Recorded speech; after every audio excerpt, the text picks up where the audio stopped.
bolos de 20 cc por kilo están bien indicados. Deben pasarse entre 30 a 60 minutos, exceptuando en pacientes que tengan hipernatremia.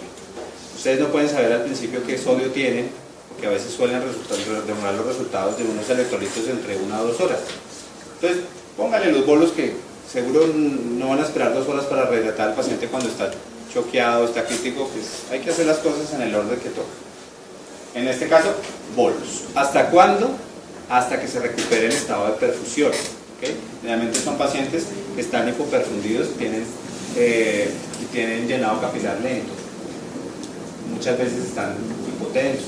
Entonces, hasta que recuperemos ese estado de hipoperfusión, ponemos bolos. El resto del tiempo ya manejamos al paciente con líquidos de mantenimiento.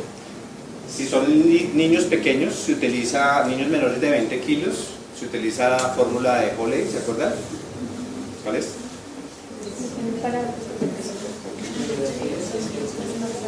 Menores de 10, 100 cc kilos. Sí. De 10 a 20, 1500 más 50. 1000 más 50 por cada kilo 50 por cada kilo adicional. Y mayor de 20, 1500 más 20 por cada 20 por cada kilo, ¿cierto? Es importante que el grado de deshidratación con el que midan al paciente siempre lo manejen como si fueran niños pequeños, a pesar de ser pacientes mayores de 10 kilos. ¿A qué me refiero? Recuerden cómo se mide el grado de deshidratación de los pacientes. ¿Sí? 5, 10, 15, la deshidratación 1, 2 y 3, y para niños mayores de 10 kilos, 3, 6, 9. ¿Sí? Utilicen la regla del 5, 10, 15 para todos los pacientes cuando están en cetocidosis. O sea que si llega con una deshidratación grado 3, 15, deshidratación grado 2, 10 y deshidratación grado 1, 5, ¿okay? Sin importar la edad. Es mejor sobrepasar el estado de rehidratación.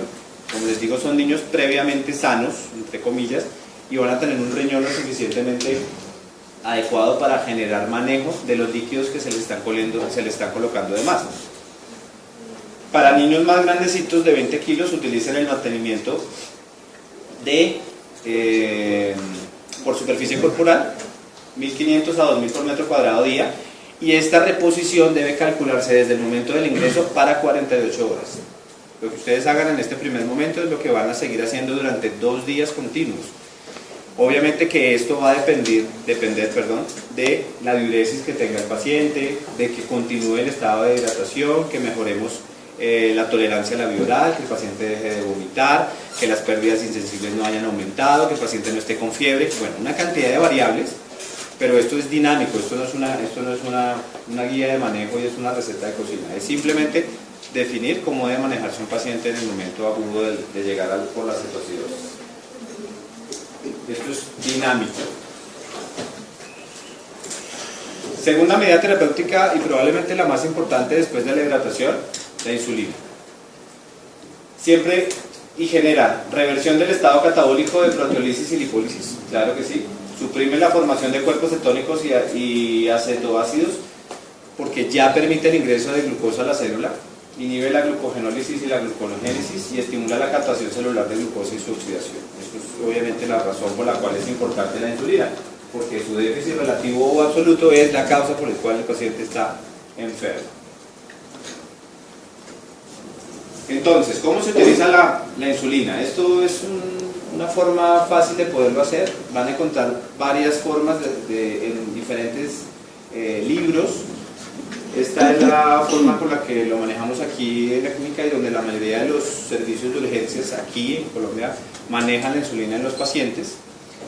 En alguna literatura van a encontrar que para cetoacidosis diabética leve y moderada específicamente se utilice insulina de manera subcutánea, pero aquí realmente no la hemos titulado de manera adecuada, preferimos que se haga leve, moderado, severo de manera endovenosa.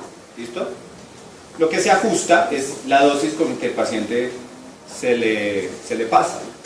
Para una cetoacidosis leve, de acuerdo a los criterios de severidad que ya vimos, y que tenga una glicemia menor de 300, se ajusta a una dosis endovenosa de 0,025 unidades por kilo, hora de insulina cristalina. Si es moderada, con una glicemia entre 300 y 600, a 0.05, o sea, el doble de la dosis, unidades kilo-hora de insulina cristalina, y si es una cetoacidosis grave, glicemias entre 600 y 900 o 600 en adelante, porque pueden haber glicemias de 1300, 1200. Una dosis, el doble de la concentración de moderada de 0.1 unidades por kilo en bolo, y luego a 0.1 unidades por kilo hora de insulina cristalina. ¿Cómo se prepara? Para todos es fácil y así se hace medición. Mezclan 50 unidades de insulina cristalina y 50 cc de solución salina normal. Eso les da una unidad por 1 mililitro. Y así ajustan, de acuerdo al peso que tenga el paciente, cuánto le van a poner. Una pregunta, doctor. Las guías de la ISPAC dicen que el bolo aumenta el riesgo de edema cerebral. Sí. Entonces, que idealmente uno monta la infusión desde el principio sin poner bolo. Igual lo puse como bolo, pero si tú te das cuenta, la infusión en bolo de 0,1 unidades por kilo, y si tú se lo vas a pasar en 1 hora, pues va a ser a final de cuentas la misma dosis que se le va a seguir. De pronto este bolo inicial es para que se acorte un poquito ese tiempo de hora, probablemente en unos 30 minutos, pero generalmente es para cetoacidosis grave, exclusivamente. Bueno, el bolo no se utiliza ni para cetoacidosis moderada ni para cetoacidosis leve, pero es simplemente ajustar la dosis, el tiempo del bolo para que sean 30 minutos y de ahí para allá ya sea 0.1 unidades kilo hora. ¿Listo?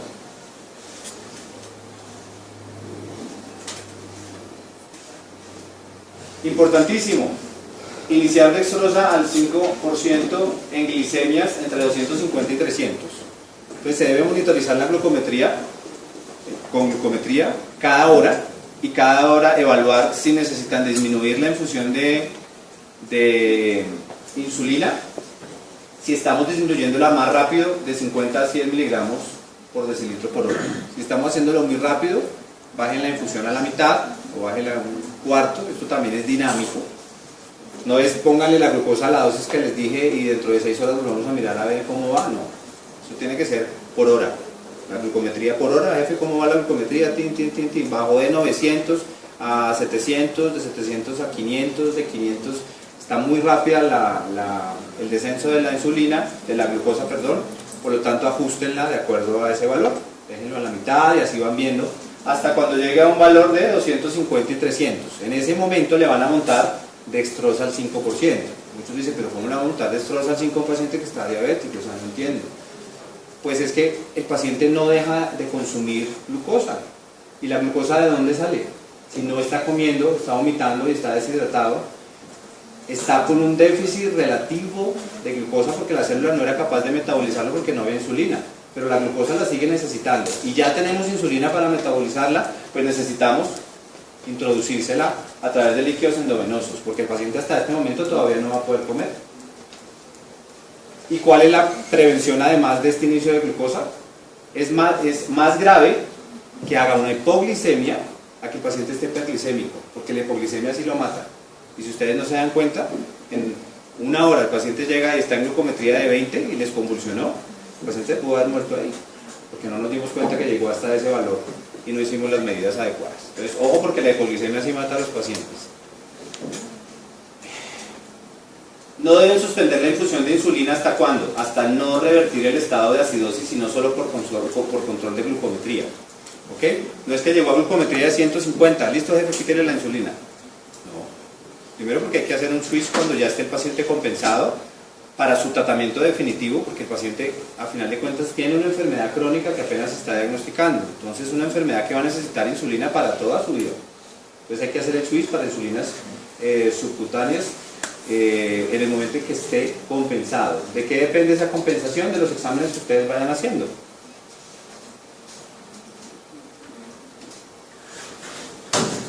La compensación depende de qué? De que en orina ya no haya cuerpos cetónicos.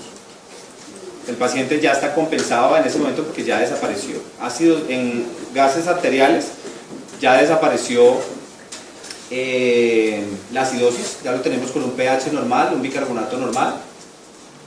Ya tenemos ausencia de cuerpos cetónicos en orina y es un paciente que lo tenemos compensado a la parte de glicemia.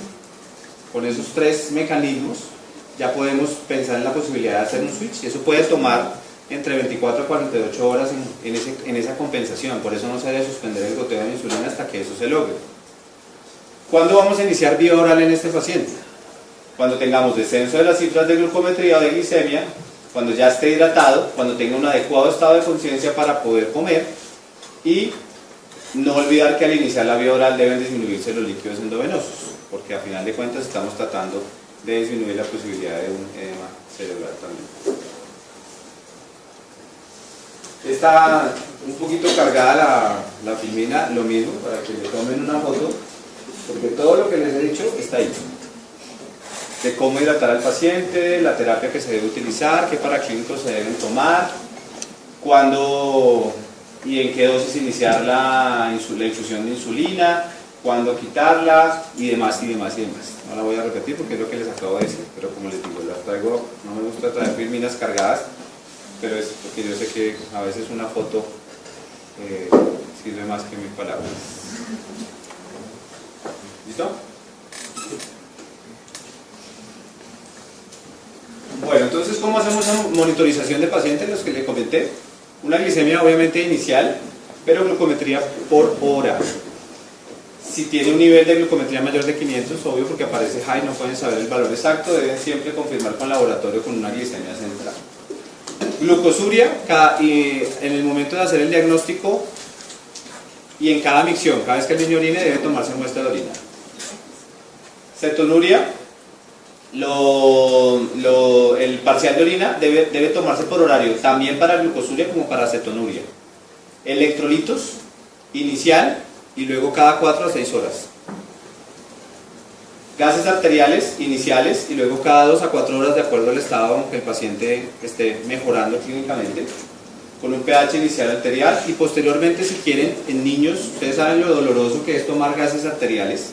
¿Alguna vez les han tomado gases arteriales? No, nunca hicieron prueba entre ustedes de gases arteriales. Bueno, deberían hacerlo porque es para que se den cuenta realmente lo torturante que es tomarse unos gases, y hacerlo en un niño mucho más.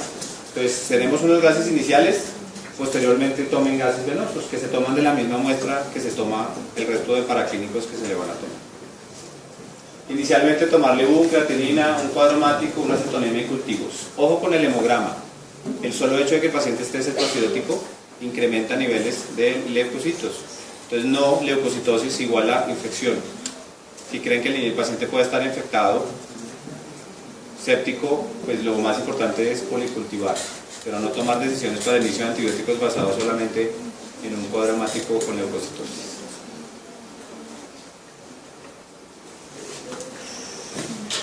Listo, entonces, las complicaciones más frecuentes, la hipoglicemia, que ya dijimos cómo la vamos a prevenir, la aspiración de contenido gástrico en caso que el paciente llegue en estado de shock con compromiso del estado de conciencia, una sobrecarga hídrica con insuficiencia cardíaca congestiva, puede pasar, pero en niños no es tan frecuente, por lo que digo, ellos tienen un sistema cardiovascular y urinario bastante satisfactorio, que es más inteligente que el médico que está atendiendo.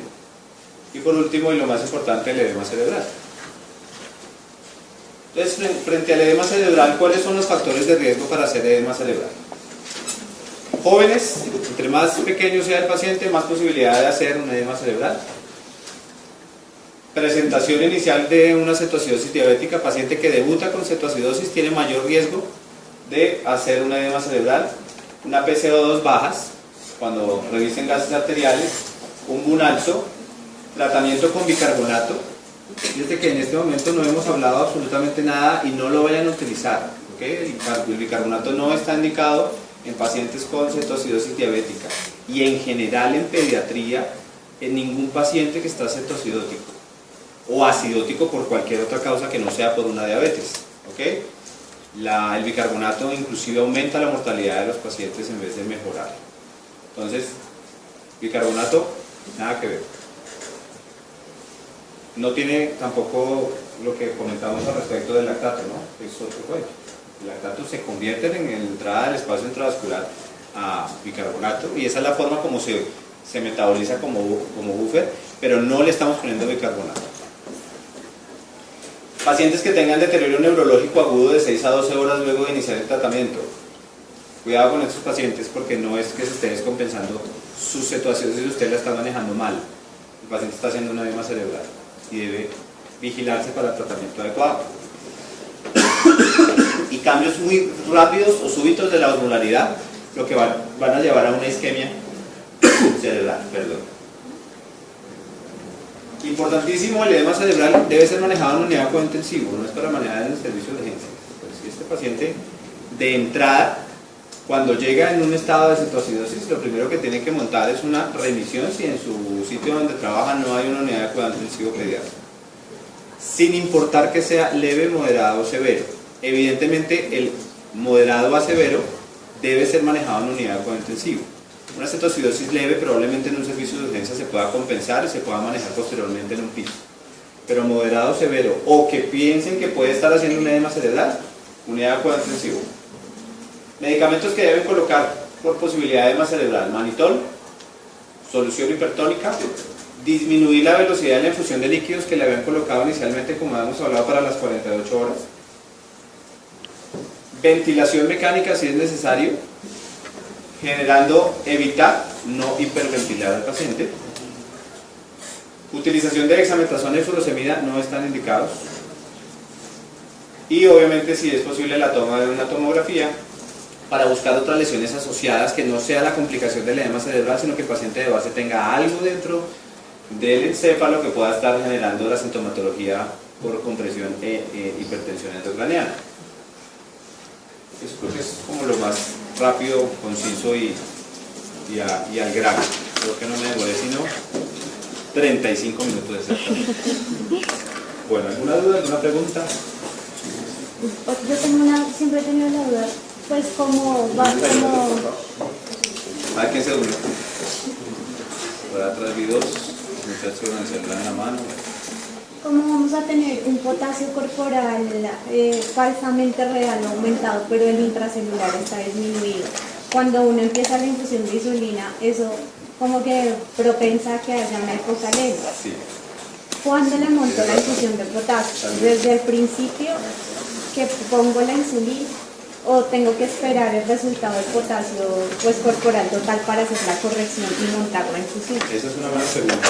Creo que fue algo importante de la charla que de pronto me faltó, y es la parte de manejo electrolítico de los pacientes, y sí es algo clave, y hasta ahora que lo dices me acuerdo. Entonces, el manejo del potasio en el paciente que ingresa, cuando un paciente está en acidosis, ustedes esperan que el potasio esté ¿cómo? ¿Bajo o alto? ¿Potasio sérico está? Está normal o alto. ¿Alto? Ok, el potasio está fuera de la célula en un estado de acidosis, ¿cierto? Entonces, lo que dice Karen es que no hay un potasio real en el momento de que el paciente llega. Entonces, dependiendo del valor con el que está ese potasio inicial, es con el que ustedes toman la decisión si se inicia una infusión de potasio desde el principio. Entonces, si ustedes esperan que un paciente acidótico esté hipercalémico cuando llega y encuentran un potasio en 3.5, ¿qué esperan de este paciente? Está falsamente disminuido. Está ni siquiera disminuido. Uno dice, está normal, potasio en 3.5, no, está bien. Pues no está bien, porque se espera que este paciente esté hipercalémico. Entonces, un potasio de 3.5 se espera que se inicie la infusión. ¿Okay? O sea, la normalidad de un paciente que no está acidótico es un potasio entre 3.5 y 5. ¿Listo? Esa es la normalidad de un potasio sérico, entre 3.5 a 5. Si está en ese rango, debe iniciarse infusión de potasio desde el ingreso. Si tiene más de 5, no hay que utilizar nada ni hacer nada, pero tampoco se le inicia potasio para ese momento, hasta no ver con la monitorización que se está haciendo en la parte electrolítica que el potasio vaya disminuyendo en la medida que la insulina va disminuyendo también el valor de glucosa. ¿Ok? Entonces, desde el inicio, entre 3, 5 y 5, iníciale infusión. ¿Y la infusión se la monto con los requerimientos diarios de potasio? Con los requerimientos básicos, como si fueran basales. ¿Cuánto es el requerimiento de potasio? De 1 a 2 miliequivalentes, un kilo día. Entonces esa es la misma infusión que deben iniciar. Solo si está con un potasio normal en el momento del ingreso. Si están con el potasio mayor de 5, que es lo que se espera que se normalice y si en algún momento llega a bajarse porque ya se normalizó la acidosis y el paciente está con menos de 3.5, en este caso ya se empieza a bolos de 20 cc por kilo están bien indicados. Deben pasarse entre 30 a 60 minutos, exceptuando en pacientes que tengan hipernatremia. Ustedes no pueden saber al principio qué sodio tienen, porque a veces suelen demorar los resultados de unos electrolitos entre 1 a 2 horas. Entonces, pónganle los bolos que seguro no van a esperar 2 horas para rehidratar al paciente cuando está choqueado, está crítico, pues hay que hacer las cosas en el orden que toca. En este caso, bolos. ¿Hasta cuándo? Hasta que se recupere el estado de perfusión. ¿Okay? Generalmente son pacientes que están hipoperfundidos y tienen llenado capilar lento. Muchas veces están hipotensos. Son lo suficientemente adecuado para generar manejo de los líquidos que se le están colocando de más. Para niños más grandecitos de 20 kilos utilizan el mantenimiento de por superficie corporal 1500 a 2000 por metro cuadrado día, y esta reposición debe calcularse desde el momento del ingreso para 48 horas. Lo que ustedes hagan en este primer momento es lo que van a seguir haciendo durante 2 días continuos. Obviamente que esto va a depender de la diuresis que tenga el paciente, de que continúe el estado de hidratación, que mejoremos la tolerancia a la vía oral, que el paciente deje de vomitar, que las pérdidas insensibles no vayan a aumentar. Que miran al paciente, siempre lo manejen como si fueran niños pequeños, a pesar de ser pacientes mayores de 10 kilos. ¿A qué me refiero? Recuerden cómo se mide el grado de deshidratación de los pacientes. ¿Sí? 5, 10, 15, para deshidratación 1, 2 y 3, y para niños mayores de 10 kilos, 3, 6, 9. ¿Sí? Utilicen la regla del 5, 10, 15 para todos los pacientes cuando están en cetocidosis. O sea que si llega con una deshidratación grado 3, 15, deshidratación grado 2, 10 y deshidratación grado 1, 5, ¿okay? Sin importar la edad. Es mejor sobrepasar el estado de rehidratación.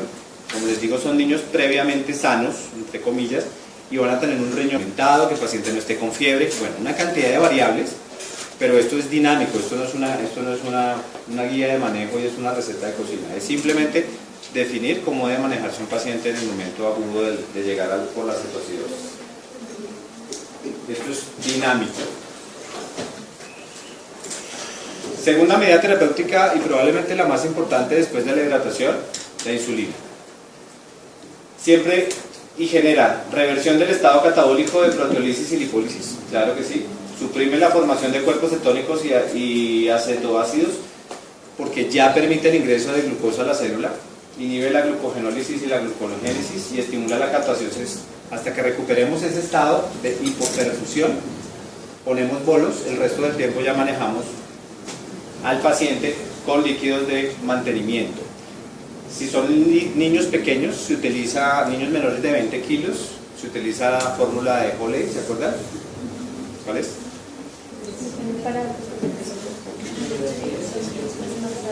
Menores de 10, 100 cc kilos. Sí. De 10 a 20, 1500 más 50. 1000 más 50 por cada kilo de por cada kilo adicional. Y mayor de 20, 1500 más 20 por cada 20 por cada kilo, ¿cierto? Es importante que el grado de deshidratación con